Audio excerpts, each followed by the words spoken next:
What's up, guys? Another day, another dollar. Today's topic is college hoe stories.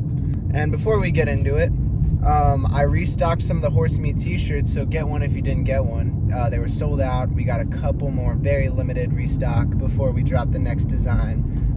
Code Horsemeet on YOUNGLA and CRUE, and I think I'm going to be streaming today, possibly. Okay, now, normally, I would never slut shame. That's just not in my character. If someone wants to get gangbanged, go get gangbanged, right? You know, if you want to, like, fuck 50,000 guys, like, do it. You know what I'm saying? But there's been some instances of such insane hoe activity that I do slightly judge because it goes past that line. And look, even the girls, right, that are all about, like, oh, I don't give a fuck, like, let people do what they want. There's some cases where even they are like, wow, that was whorish. Like, even girls can sit back for a second and say, okay, that was crazy. I mean, I've talked about a bunch of them before. There was the one with the girl who had the boyfriend, right? Goes to a house party, sucks off one guy. Her boyfriend wasn't at the house party. Sucks off a dude in the back. He busts in her mouth, right? Got cum all in her mouth. And then maybe 10 minutes later, she goes to the other side of the party and makes out with a different dude. But even that is really not that bad. Alright, it's pretty bad, but like, it gets so much worse. This video is going to be like a kind of a collection of stories that I know. There was one girl who had a long distance boyfriend. And to this boyfriend, she was an angelic, perfect girl that he wanted to marry. Yet, little did he know that her goal was to get teamed by at least 2 to 3 guys in every fraternity on campus. Mind you, there's like 50 fraternal organizations. So obviously that wasn't in the cards, but she wanted to at least knock down like the top 15 or top 10 and get teamed by 3 guys in each one. I think she got through 6 and then fucked 1 guy in a lot of the rest of them. You know what I'm saying? She was just racking them up, right? Maybe taking a little pinning it on the wall. Oh, I got teamed here in this bedroom. You know, I got teamed over here, getting teamed left and right. That one was pretty fucked. I'll tell you guys a hard lesson that I learned in college. I was a naive freshman, and I somehow caught feelings for a drug addicted, for the team kind of girl. Not like we were dating or anything. I just kind of was like, oh, she's kind of cool, like I like her.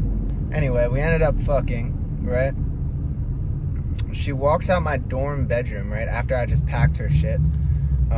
Or maybe I didn't pack her shit. Maybe that's why this happened. I was just a naive freshman, you know, I didn't know how to use the wand. I wasn't a master wizard with the wand yet. I was a novice. I was like Harry Potter when he first gets into Gryffindor. You know, I wasn't like fucking, you know, headmaster. God, dude, I'm fucking up the names. Either way, I wasn't Voldemort with it. I was like a novice with the wand, so I probably was not laying that shit down at all. Either way, I fucked her. She sucked me off, right? I hit it from every position, and after it's done, right, I bust, she walks out my dorm room, takes a left, and just starts making out with a dude in the hallway. I walk out my dorm room for a second, I look to my left, I see that. I was appalled.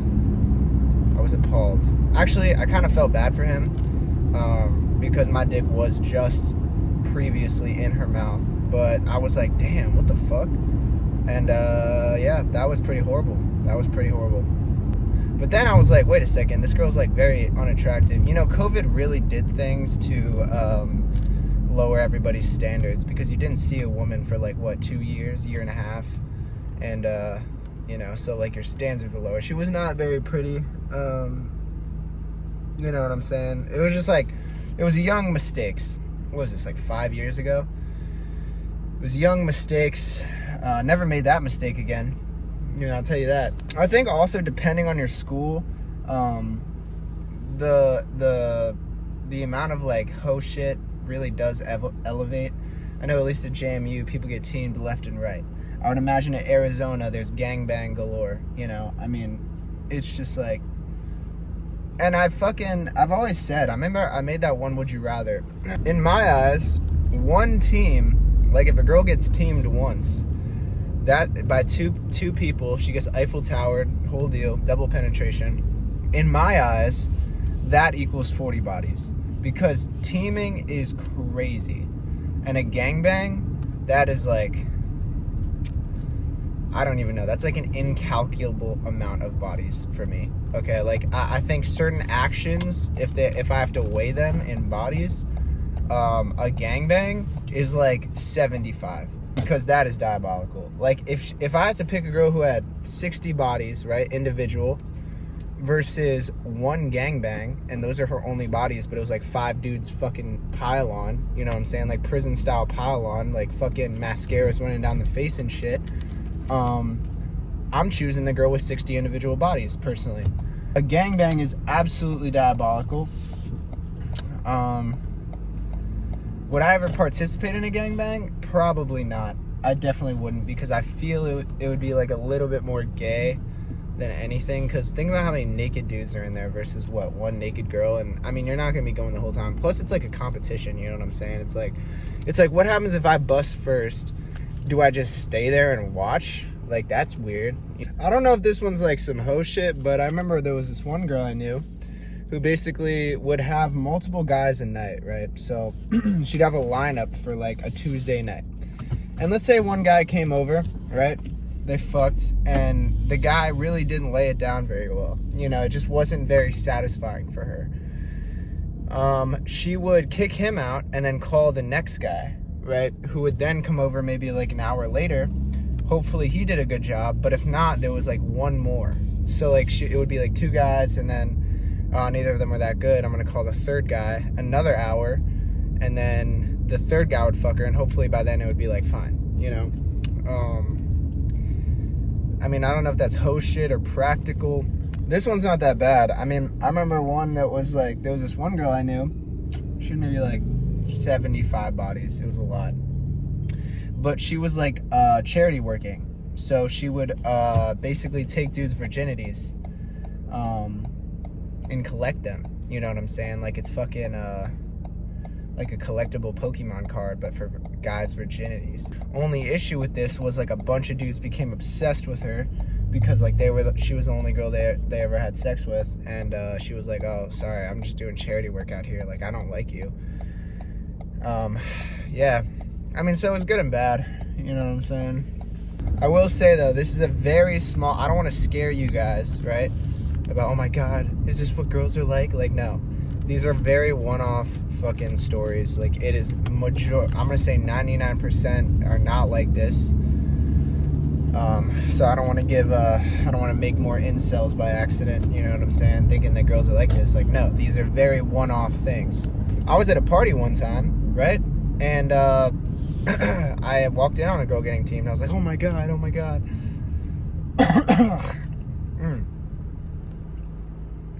There was another party I went to where I didn't know it was like my buddy said it was his friend's birthday.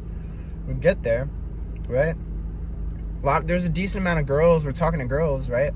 There's like one gay couple in the back. I'm like, oh, okay, there's a gay couple. Like, I'm not homophobic, like whatever, you know what I'm saying? But I'm facing the wall and I'm playing Pong, talking to this girl. I look back, there's 2 gay couples. I'm like, okay, less girls, 2 gay couples, all right. Who cares, you know what I'm saying? As time went on, right, the girls slowly started disappearing, except for the one I was talking to. There was like less and less girls and more gay guys. And I'm like, this is like, I'm not homophobic, but this is kind of odd. Like, what's going on? By the end, I turn around. There's fucking like only gay guys in there. A lot of them have fishnets on. There was like a 3-way makeout session of gay guys, right? 2 guys making out on the couch. Gay guys everywhere, and I'm like, what the fuck happened? Like, what? And the girl I was talking to was the only one in there, and then she left, and it was only gay guys in the basement, and then me and my friends. So that was weird. That was kind of like a weird situation. And then by the time that, like, I remember there was one of them, the dude with the fishnets, right? There was a dude with fishnets on, and then another gay guy, and the other gay guy picked up the dude with the fishnets, like straddling him but standing, and they were making out, and I was like, all right, yeah, I need to get the fuck out of here. Like, I'm not homophobic or anything, but like I'm surrounded, you know what I'm saying? Like, I might get like fucking someone's about to grab me, pull me into some shit, right? I'm like, no, I'm not gay, and then like I'm getting like swarmed, you know what I'm saying? And I wasn't about to put myself in that situation. See, situational awareness, you know what I'm saying? That story probably shouldn't have gone into this video with the title, so don't take that out of context. But today's kind of like a mashup of like things like that are happening in college, like crazy sexual things. I made a TikTok about this once too. My roommate, shit, I probably shouldn't have said that. I have like 5 roommates, it's fine. Basically, he was having sex with a girl one time, and she was like, punch me in the face, like closed fist, punch me in the fucking jaw. And he was like, what? Like, I don't want to punch you in the face, like what the fuck? She was like begging him to punch her in the face while like he was on top, and she's like, no, punch me. I want you to close your fucking fingers, right? Wrap that thumb, squeeze it hard as shit, and rock my shit right here. He was like, why? Like, why do you want me to do that? She's like, it reminds me of the discipline I never got as a child because my father wasn't there. And I'm not making this up. That's what she said. Anyway, he ended up punching her and she loved it. So that's also fucking outrageous. But if anything, people say college is a scam. Probably is. But I see the value in that college is a place to make mistakes and learn valuable life lessons in an environment where you meet a lot of people. But that being said, there's a line to those, sorry, my phone overheated, but there's a line to those mistakes, right? Where you're not making life-altering fucked mistakes, like you get arrested on drug charges with fucking intent to distribute and you go to jail for 6 years. That's not the mistakes I'm talking about. I'm talking about light life lesson mistakes. I'm not talking about you go to jail, like your fucking life is fucked. Okay, because there's a line where you make mistakes and they fucking destroy your life. Your life is fucked. I'm talking about college is valuable because it's an environment where you learn a lot of things. The amount of shit I've learned, and I still have another year, so maybe next year I'll come back and make a video about more shit I learned as an old head, fucking 5th year. But there's a lot of shit you learn, and that is what I believe the value of college is. Because there's people, right? You learn lessons in high school, like valuable lessons, right? That are specific to high school. And then you get out of high school and you see the people that didn't learn the valuable lessons they needed to learn, and they're fucking like obviously not fitting in correctly because they didn't learn those lessons in high school, like certain things, ways not to act, like they're still super immature, you know what I'm saying? It works the same with college. And some people obviously are more like mature, more advanced, have learned those lessons through other means, you know what I'm saying? But yeah, you learn a lot. Being in relationships teaches you a lot of how to like be in a relationship, because like I promise you, like the first one like you learn a lot throughout relationships, like what's important, what do I need to do, like communication, trust, loyalty, what do I look for in a person, you know what I'm saying? You need to have these experiences to finally, like at the end of it, kind of like know exactly what's going on, you know what I'm saying? It's like, all right, maybe I shouldn't date the girl who's like a fucking schizophrenic psychopath, you know, that really wasn't working out. Or maybe I should communicate more, you know, maybe I should be more responsible, you know what I mean? These are things that you learn through making mistakes. And so if you're thinking about not going to college, I think you should, even if it takes some loans, as long as it's not life detrimental loans like me. But yeah, all right guys, it was great. I think I'm gonna stream today. I have a strike on here, so you know, we're just kind of getting back into it. We have I love you guys. Code Horsemeet on YOUNGLA and Iron CRUE. Buy a Horsemeet t-shirt. We have a couple left. Link tree in my Instagram bio, and I will catch you in the next one. Peace.